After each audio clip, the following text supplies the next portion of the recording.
ഒരു വർഷം കൊണ്ട് 20 ലക്ഷത്തിലധികം യാത്രക്കാരെ സമ്പാദിച്ച കൊച്ചി വാട്ടർ മെട്രോ കൂടുതൽ ടെർമിനലുകളിലേക്ക് സർവീസിനൊരുങ്ങുകയാണ്. കുമ്പളം, പാലിയംതുരുത്ത്, വില്ലിംഗ്ടൺ ഐലൻഡ്, കടമക്കുടി, മട്ടാഞ്ചേരി ടെർമിനലുകളിലേക്ക് സർവീസ് നടത്താനാണ് നിലവിലെ നീക്കം. എല്ലായിടത്തും ടെർമിനലുകൾ നിർമ്മാണ ഘട്ടത്തിലാണ്. കൊച്ചി കപ്പൽശാലയിൽ നിന്ന് കൂടുതൽ ബോട്ടുകൾ നിർമ്മിച്ച് കൈമാറുന്ന മുറയ്ക്ക് സർവീസ് ആരംഭിക്കും.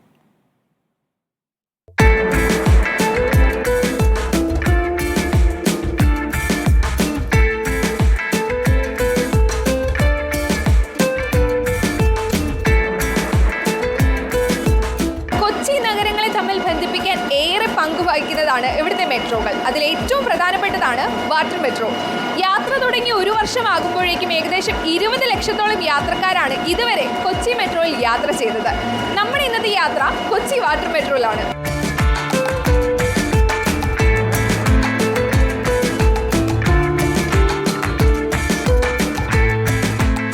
നമ്മൾ ഇന്ന് കൊച്ചി ഹൈക്കോർട്ട് ജംഗ്ഷൻ മുതൽ ഫോർട്ട് കൊച്ചി വരെയുള്ള യാത്രയിലാണ്. നമ്മുടെ ഒപ്പം നിരവധി യാത്രക്കാരുണ്ട്. നമുക്ക് അവരുടെ പ്രതികരണങ്ങളിലേക്കൊക്കെ പോവാം.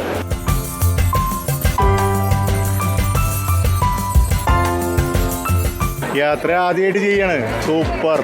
നല്ല ബോട്ടായാലും നല്ല ബോട്ട്, നല്ല അടിപൊളി AC, എല്ലാം സൂപ്പർ. നല്ല മനോഹരം. കൊച്ചിയുടെ ഒരു ശാസ്ത്രീയമായിട്ടൊരു പ്രകൃതിനെ കാണാൻ കഴിയുന്നു.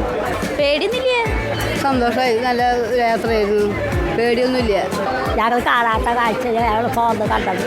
യാത്ര സുഖമാണ്. അതുപോലെ പല ബോട്ടുകളിലും യാത്ര ചെയ്തിട്ടുണ്ടെങ്കിൽ എനിക്ക് ആദ്യമായിട്ട് ഇത്രയും സുഖകരമായിട്ടുള്ള യാത്ര. ഞാൻ ഇടയ്ക്കിടയ്ക്ക് വരുന്നത് മെട്രോയിൽ. സൂപ്പറായിട്ട് മെട്രോ. മെയിനായിട്ട് നമുക്ക് സേഫ്റ്റി ആണല്ലോ ബെസ്റ്റ്.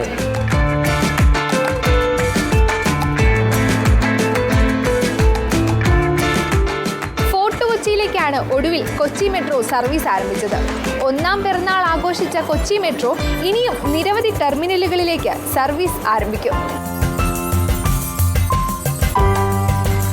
സംസ്ഥാന സർക്കാരിന്റെ ഉടമസ്ഥതയിലുള്ള പദ്ധതിയുടെ ഒന്നാം ഘട്ടമാണ് ഇപ്പോൾ നടപ്പാക്കിക്കൊണ്ടിരിക്കുന്നത്.